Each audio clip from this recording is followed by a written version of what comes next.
Hola, ¿qué tal? Esta es la segunda parte de mi evidente final para la materia de investigación de operaciones 1. En este video vamos a resolver un ejercicio sobre el método Simplix. Dice que tenemos una función objetivo que es maximizar z igual a 3x1 más 2x2 más 5x3 sujeto a tres restricciones, que es x1 más 2x2 más x3 menor o igual a 430. La segunda restricción es 3x1 más 2x3 menor o igual a 460. Tenemos la tercera restricción de x1 más 4x2 menor o igual a 420 y nuestras variables de no negatividad, que es x1, x2, x3 mayor o igual a 0. Yo ocupé esta tablita para poder darle su espacio a cada una de las variables. Bien, en este método se va a agregar una variable y esa variable se llama la variable de holgura. Aquí vamos a igualar y agregar la variable de holgura a las restricciones que tenemos en esta tabla. ¿Cómo sé cuántas variables de holgura voy a agregar? Dependiendo de la cantidad de restricciones que tenga, voy a agregar las variables de holgura. Por lo tanto, quedaría así. Esta es nuestra primera restricción, que es x1 más 2x2 más x3 más s1, que sería nuestra primera variable de holgura que estamos agregando, igual a 430. Nuestra segunda restricción quedaría como 3x1 más 2x3 más s2, que esa es nuestra segunda variable de holgura que estamos agregando, igual a 460. Y nuestra tercera restricción quedaría como x1 más 4x2 más s3, que sería nuestra tercera variable de holgura, igual a 420. Vuelvo a mencionar, me gusta hacer las tablas para que así se vaya respetando cada uno de los espacios de las variables. Y por último, igualamos nuestra función objetivo. Nuestra función objetivo quedaría como z menos 3x1 menos 2x2 menos 5x3. Teniendo esos datos, los vamos a agregar en una tabla como la que se muestra aquí. En nuestra columna de la base vamos a agregar las variables que tengamos. En este caso tenemos x1, x2 y x3. Por lo tanto, en la tablita vamos a agregar x1, x2 y x3. Y vamos a agregar nuestras variables de holgura que hayamos obtenido aquí. Tenemos S1, S2 y S3, por lo tanto las agregamos también aquí y agregamos la columna de la solución. En nuestra columna base tenemos a Z, que es nuestra función objetivo, y las restantes van a ser las variables de holgura que nosotros hayamos agregado. Por eso tenemos S1, S2 y S3. Bien, nuestra función objetivo dice que z igualada a 0 es z menos 3, x1 menos 2, x2 menos 5x3. Y estos son los datos que se van a poner en la fila de z. Tenemos z menos 3, que es este de aquí. Tenemos menos 2x2 y menos 5x3. Como en nuestra función objetivo no contamos con variables de holgura, los restantes son 0. S1. En S1 vamos a colocar los datos de nuestra primera restricción, porque es donde aparece nuestra primera variable de holgura, que es S1. S1, entonces, X1 es igual a 1, que es lo que tenemos aquí, 2x2 más 1x3 más S1, y ahí ponemos un 1 porque es donde está apareciendo la primera variable de holgura. Después no tenemos S2 ni S3, y esto es igual a 430. Tenemos nuestra segunda variable de holgura, que es S2. Tenemos 3 en X1, tenemos 0 en X2, tenemos 2 en X3, 0 en S1, y aquí aparece nuestra segunda variable de holgura, por eso agregamos un 1, 0 en S3, igual a 460. Tenemos por último nuestra tercera restricción, que es x1 más 4x2 más 0x3 más 0s1 más 0s2, pero si tenemos nuestra S3 y esto es igual a 420. Esta es la tablita que teníamos en la diapositiva anterior.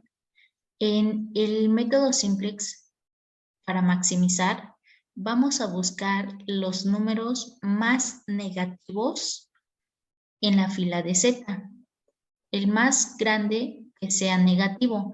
En este caso, nos damos cuenta que el más negativo quedaría como menos 5x.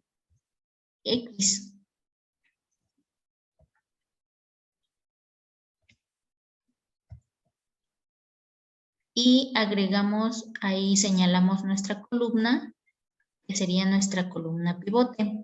Ya que tenemos nuestra columna pivote, para elegir nuestra fila pivote, primero tenemos que hacer estas divisiones. Ya que sabemos cuál es nuestra columna, vamos a dividir la solución entre el número que se encuentre dentro de los elementos de la columna pivote. 430 entre 1, que es 430, y 460 entre 2, que es igual a 230. Y 420 entre 0. Cabe mencionar que cualquier número que nos dé negativo o nos dé infinito no nos sirve para elegir nuestra fila pivote. Ahora, ¿cómo elegimos nuestra fila pivote?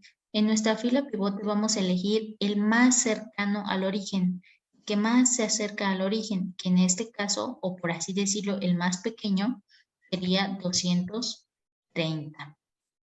Tenemos que nuestro elemento pivote es 2, porque es donde se cruza la columna pivote y la fila pivote. Bien, ya que sabemos dónde se encuentra nuestro elemento pivote, ese elemento pivote lo tenemos que convertir a 1. ¿Cómo lo convertimos?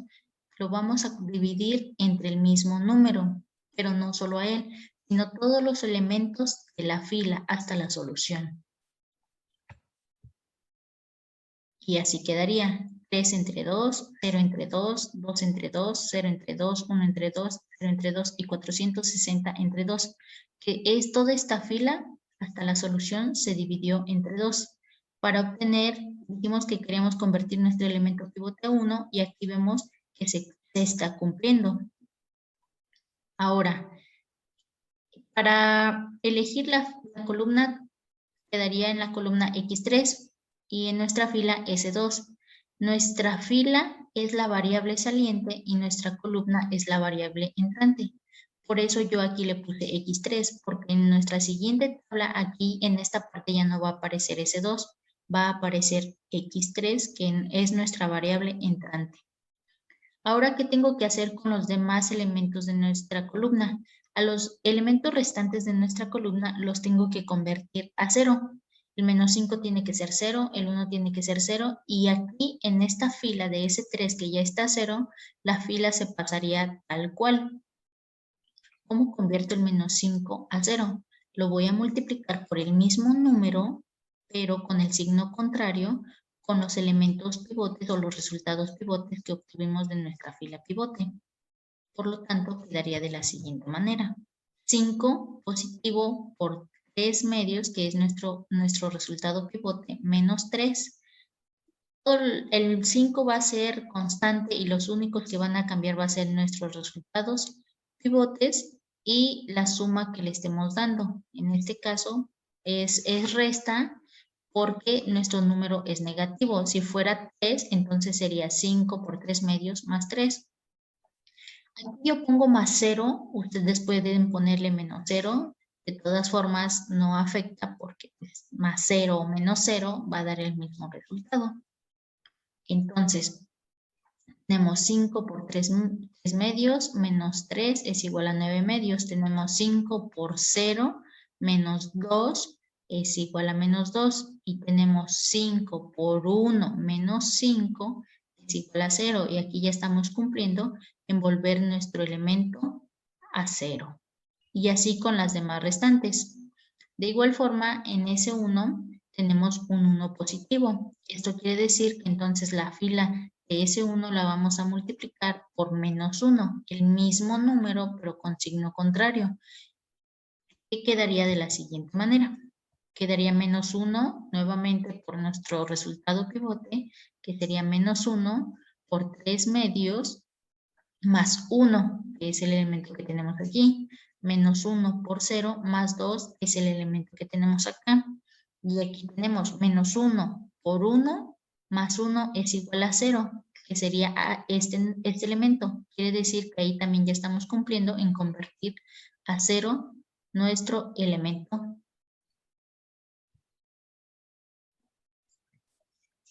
Tenemos menos 1 por 1 más 1 es igual a 0 y estamos cumpliendo en convertir este elemento a 0. Esta fila pues es la que tenemos aquí y les mencioné que este elemento que ya está en 0, la fila se pasa igual.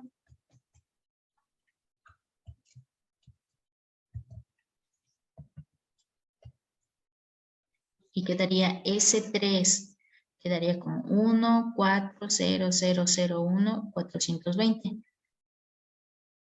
Ahora, estos resultados que obtuvimos los vamos a volver a meter en otra tablita y quedaría de la siguiente manera. Aquí nos damos cuenta, como les mencioné, que ya no tenemos S2 como teníamos en esta parte de acá arriba. Aquí ya tenemos X3 porque fue nuestra variable entrante y S2 fue nuestra variable saliente. Aquí tenemos que nuestro primer resultado de Z fue 9 medios, que se encuentra aquí para X1 menos 2 para X2 y así sucesivamente. Aquí en X3, pues obviamente primero vamos a poner nuestros resultados pivotes en X3 para después poder pivotear con las siguientes filas. Ya que hayamos llenado nuestra tablita, vamos a hacer lo siguiente. Ya que tenemos los resultados en nuestra tabla, nuevamente vamos a elegir el más negativo que se encuentre en la fila de Z. Y aquí nos damos cuenta que el más negativo es el menos 2. Ya que tenemos nuestra columna seleccionada, nuestra columna pivote, nuevamente nos vamos a hacer las divisiones, que sería 200 entre 2, que es este elemento que tenemos aquí, y nos quedaría como 100. Después 230 entre 0 nos da infinito. 420 entre 4 da 105. Y recuerden que les dije que un número, un resultado negativo y un infinito no nos va a servir para elegir nuestra fila. Nuevamente, del 100 y el 105 vamos a elegir el más cercano al origen o el más pequeño, que en este caso sería el 100. Aquí está la tabla anterior. Y de aquí vamos a hacer lo mismo. Tenemos que convertir este 2 nuevamente en 1. Como lo hicimos anteriormente, dividiendo toda la fila que se encuentra aquí entre 2, de la siguiente manera. Recordando que pongo X2 porque es la variable que va a entrar en la siguiente tabla. Entonces quedaría como menos 1 medio entre 2, 2 entre 2, 0 entre 2, 1 entre 2, menos 1 medio entre 2, 0 entre 2 y 200 entre 2. Ya que tenemos nuestros resultados de nuestra fila pivote, ahora vamos a convertir a 0 los elementos restantes. Aquí nuevamente tenemos un menos 2, lo tenemos que multiplicar entonces. Los resultados los vamos a multiplicar por un 2, pero con el signo contrario, que sería el signo positivo. Entonces sería 2 por menos un cuarto más 9 medios, que es lo que tenemos acá. Sería menos 2 por 1 menos 2, que es el número al que queríamos convertir a 0 y estamos viendo que sí estamos cumpliendo con eso. Y así con los demás restantes. Nos damos cuenta que 2 por 0 más 0, 2 por 1 medio, que es el 1 medio, recordando que es nuestro resultado pivote, más 0, que sería este de aquí. Pues tenemos 2 por menos un cuarto, más 5 medios, que es el que se encuentra acá. 2 por 0 más 0, que es esta parte de aquí. y 2 por 100 más 1150, que es lo que se encuentra acá. Ahora x3 ya lo tenemos en 0 nuevamente, por lo tanto, pues esa fila se pasa tal cual. Ahora tenemos que convertir a 0 el número 4. ¿Cómo lo convertimos? Multiplicando nuestros resultados pivotes por un 4 con signo contrario, que quedaría como menos 4. Y quedaría así. S3 sería menos 4 por menos un cuarto más 1. Menos 4 por 1 más 4 es igual a 0. Nuevamente estamos cumpliendo con convertir ese elemento a 0. Ya que tenemos nuevamente los resultados, vamos a volver a vaciarlos en la siguiente tabla. Y quedaría de la siguiente manera. Aquí tenemos nuestros resultados de Z. Tenemos 4, 0, 0, 1, 2, que son los que se encuentran aquí. X2, que fue nuestra fila pivote, ya estos resultados los tenemos aquí. X3 se pasó tal cual y S3 son los resultados que se encuentran aquí. Bien, ¿cómo sé cuando ya tengo o ya puedo dejar de pivotear? Uno se va a dar cuenta que va a dejar de pivotear cuando esté haciendo estas operaciones, porque en el método simplex para maximizar dice que tenemos que tomar el número más negativo que se encuentre en Z. De aquí nos damos que ya no hay números o elementos negativos. Por lo tanto, cuando en Z ya tenemos ceros o números positivos, quiere decir que ahí finalizamos y podemos proceder a la comprobación. Nuestra comprobación. ¿Por qué X1 vale 0? Porque en la columna de la base no tengo X1, por lo tanto X1 vale 0. X2 vale 100. Tenemos X2 aquí y nos dice que su solución es igual a 100. Tenemos X3 y nos dice que su solución es igual a 230. No tenemos S1, por lo tanto vale 0. No tenemos S2, por eso vale 0. Pero sí tenemos S3 y nos está diciendo que su solución es igual a 20. Bien, ahora, ¿cómo compruebo con mis restricciones? Siempre vamos a comprobar con las restricciones a las cuales se les agregó las variables de holgura. En este caso, quedaría así. Aquí vemos que en nuestra primera restricción tenemos nuestra variable de holgura y aquí ya sustituimos los datos. X1 nos está diciendo que es 0, pero X2 nos está diciendo que es 100. Entonces 2 por 100 y X3 más 230, S1 es igual a 0. Y al realizar la operación nos damos cuenta que aquí daría 200 más 230 sería 430. Aquí nuevamente tenemos 3x1 más 2x3 más s2 igual a 460. Sustituyendo nos damos cuenta que nos da el mismo resultado. De igual forma en nuestra tercera restricción, x1 más 4x2 más s3 igual a 420. Sustituyendo nos quedan también 420. Ahora vamos a hacer la comprobación en la función objetivo. En la función objetivo nos tiene que dar el resultado que se encuentra aquí. La tabla nos está diciendo que Z debe de valer 1350, perdón. Z debe de valer 1350. Entonces, a sustituir los valores de X1, X2 y X3 en nuestra función objetivo nos debe de dar 1350. Tenemos nuestra función objetivo, que es maximizar Z, 3x1 más 2x2 más 5x3. Sustituyendo los datos, x1 es igual a 0, 2 por 100, que es lo que vale x2, y 5 por 230, que es lo que vale x3. Y al hacer esas operaciones nos da un resultado de Z es igual a 1350, que es el mismo resultado que tenemos acá, lo que quiere decir que estamos bien en nuestro procedimiento. Y bueno, nuevamente eso fue todo en este video para nuestro método simplex en la función de maximizar. Nos vemos en el tercer video donde estaremos abordando el tema de la gran M.